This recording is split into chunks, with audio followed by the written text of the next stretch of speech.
Olá, graça e paz, ainda falando de relacionamento, mentoria número 3, aula número 3. Você deve estar se perguntando assim, Bispa, e no meu caso, que tem um caso quase impossível aqui dentro da minha casa, na igreja, no meu trabalho, e eu quero dizer para você que quando Deus olhou para nós, Ele também viu uma missão quase impossível. Ele olhou e pensou, o que essas pessoas estão fazendo? Ele olhou e pensou, eu criei o homem para o louvor da minha glória, mas ele agora só pensa em si mesmo, centralizou a vida toda em si mesmo. Preste atenção, foi o que Deus viu em nós.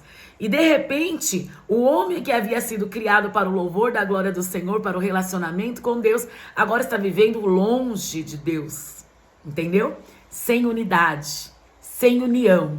O homem escolheu desigrejar, né? Porque o corpo era de Cristo, ele saiu do corpo de Cristo para viver aquilo que ele achava que deveria viver por si mesmo. Mas antes de Cristo, existiram algumas coisas que aconteceram, não é verdade? Por exemplo, o dilúvio. Deus olhou lá de cima e pensou, o homem está se corrompido, eu já sei o que eu vou fazer, eu vou destruir. Ele foi lá e acabou. O que aconteceu depois do dilúvio? A própria família que estava dentro da arca se corrompeu novamente. E aí, o que eu digo pra você? Talvez você esteja querendo quebrar esse relacionamento, porque você olha e fala, não dá certo, a linguagem não deu certo. Deus fez isso também. Ele acabou com a humanidade, ele mandou o dilúvio, depois aconteceram vários episódios que nós já conhecemos, para que o homem se voltasse para Deus e não deu certo. Então ele tomou uma decisão, e é essa decisão que tem marcado a nossa vida até hoje. Ele veio, abriu mão da sua glória, veio e se tornou humano para se relacionar na nossa linguagem. Ele não criticou o meu pecado.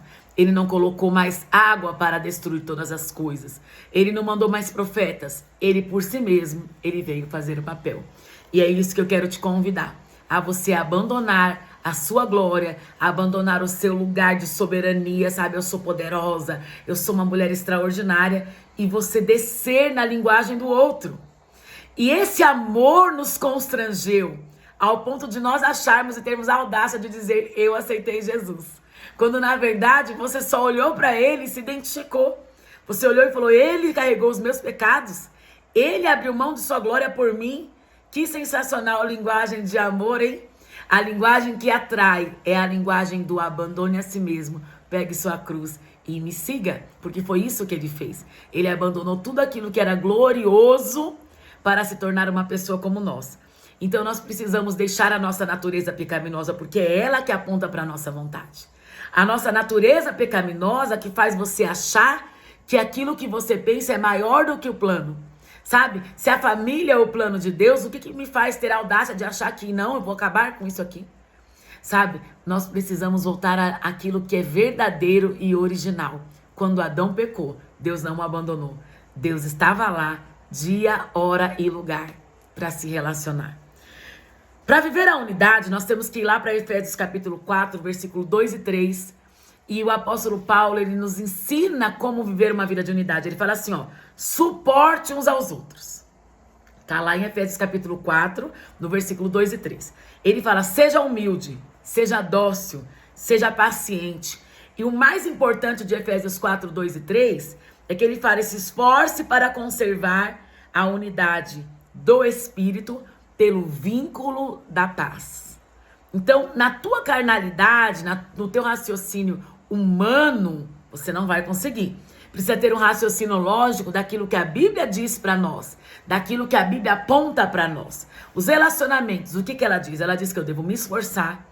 Fala bem alto aí, esforce-se, Kelly. Fala teu nome aí, esforce-se. Isso está dizendo que não vai fluir naturalmente. Você vai ter que exigir de si mesma uma outra performance. E Romanos 12, 2 diz assim, ó. Alegrem-se na esperança. Aonde que eu devo me alegrar? Quando eu olho para o outro e vejo ele tendo um comportamento adequado? Não. Alegrem-se na esperança. Sejam pacientes na tribulação. Não é para abandonar quando as dificuldades vierem, é para ser paciente. E ele diz, persevere na oração. Abandonou a oração? Ah, não vou orar mais porque eu já orei, não deu certo, Deus não fez. Tá errado. Precisamos voltar para aquilo que a palavra de Deus falou. Se não deu certo ainda, é porque eu orei pouco. É porque eu ainda não tenho dentro de mim todas as habilidades que eu precisei desenvolver nesse processo. Então, precisa ser dócil, amável, suportar, buscar o vínculo da perfeição, buscar uma coisa que eu acreditei aqui foi maravilhoso, esforçar-se na conservação da unidade no espírito. Então precisa gerar essas habilidades, talvez esse momento de tribulação só existe para que você desenvolva essas habilidades. E Hebreus 12:14 diz: esforcem-se para viver em paz com todos. Às vezes nós esforçamos para viver em paz com o pastor, com a amiga, com a sogra. Mas e as outras pessoas? É com todos. E ele diz mais: e para serem santos. Por quê? Sem santidade, ninguém verá o Senhor. Sabe, queridas, o Senhor nos diz em 2 Coríntios 5:17.